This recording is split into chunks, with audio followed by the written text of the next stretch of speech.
All right, this is a video for Tool Time, and by the way, I love Tool Time. He has a lot of great videos, a lot of things, and I just want to have a healthy discourse here about the 9/11 fence sitters. Okay, I happen to consider myself a fence sitter, and who says something along the lines of, I can't explain what happened, but I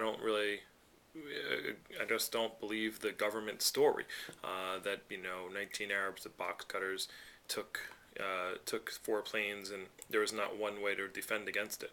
And the biggest, and by the way, the 9/11, the actual towers. I am not a demolitions expert.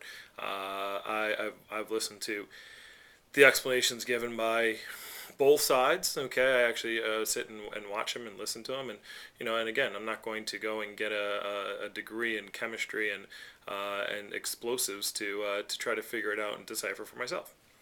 So not going there. There are some questions that I still have. I still don't believe.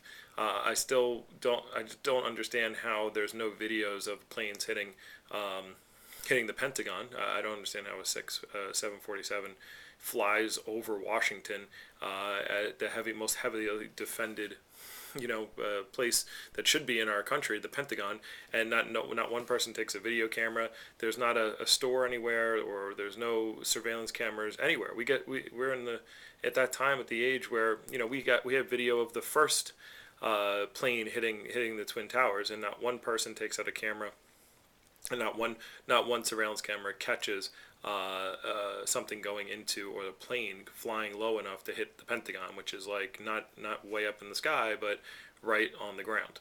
So, and I know there's that one little video where there's like you see a jet of smoke, and you see a big explosion from a low angle camera that's like this, and it's like 4 frames, and that's all you see.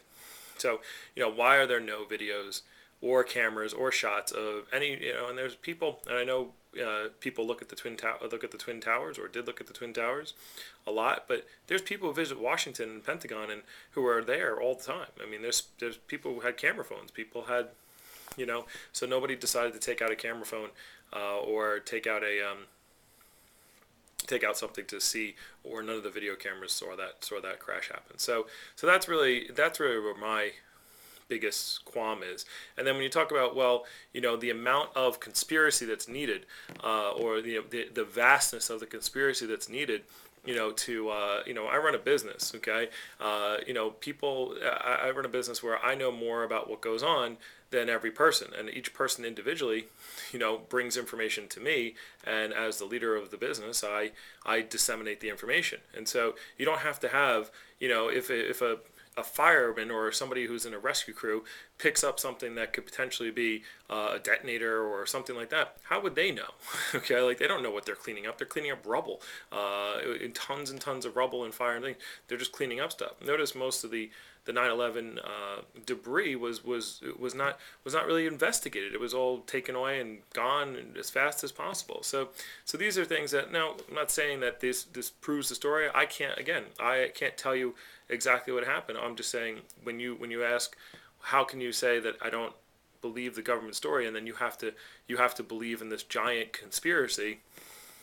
No, I don't. Okay, all I have to believe is that the people at the top, or the people who are in charge, can run a conspiracy. It's not every single person, not every news camera, everybody who sees something, can mask it. And you're like, oh, all the hiding of, you'd have to hide all these things, and I could probably go into a building right now and hide something.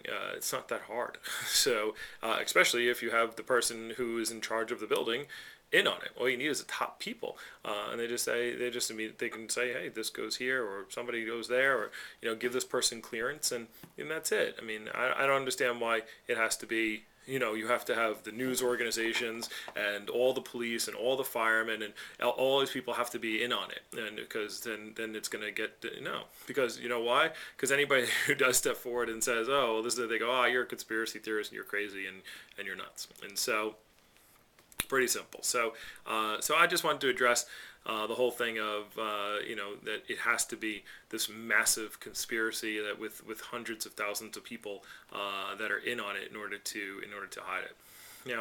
How did it happen? Might it have happened the way the government said? Uh, Maybe it did. I don't know, but it's very. I still think it's fine to be on the fence and have some doubt when the story of the story of no one takes a video of a plane. There's no picture of the planes in Pennsylvania crashed, and again, if you want to say the World Trade Center was just the buildings and all that kind of stuff, and you explain Building 7 and all this stuff is totally completely explained. I've seen the explanations, but yeah, I don't it doesn't follow suit. So that's just how it goes. So that's why I'm a 9/11 fence sitter, and why I think I'm reasonable and justified in having that belief. So, but keep up the good work. I think you do great videos, all together. So that's it.